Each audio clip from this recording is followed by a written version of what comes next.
Hello' good evening সকলোকে। এই সন্ধিয়া সময়ত একাপ লাল চাহ আৰু 2টা বিস্কুট খাই ওলাই দিলোঁ মামা বজাৰলৈ বুলি। তাৰপাছত গৈ পালোঁগৈ মামা বজাৰ। আৰু গধূলি সময়ত এনেদৰে ওলাই আহিলে মনটোত ভাল লাগে যিহেতু, আৰু মিষ্টাৰেও তেনেকৈ সময় নাপায়।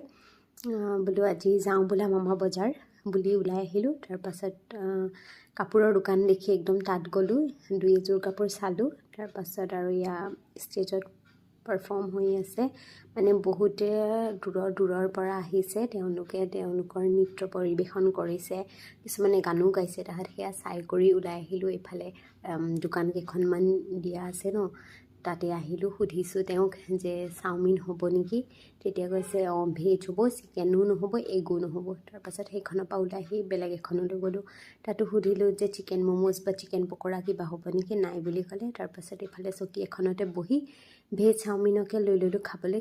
অৰ্ডাৰ দিয়াৰ পাছত দিলেহি তেওঁলোকে, আৰু চাওমিন খাই গান গাই আছিল যিহেতু, সেইখিনিও শুনি আছোঁ, চাই আছোঁ।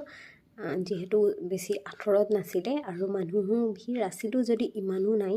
তাৰপাছত এইটোত ভাবিলোঁ অলপ ফটো চটো উঠিম বুলি, কিন্তু ইমানেই ভিৰ আছিল, অহাৰ টাইমৰ পৰা মানে ইমানেই ভিৰ আছিল, তাত এখনো ফটো উঠিব নাপালোঁ। যি কি নহওক আগৰবাৰ উঠাই আছে।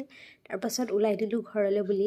ঘৰ আহি পালোঁহি, আৰু যিহেতু মই ভাত বনাই থৈয়ে গৈছিলোঁ, আহি একদম ধুমধাম খাই লৈছোঁ। আৰু আজিলৈ আহিলোঁ, বাই বাই, গুড নাইট।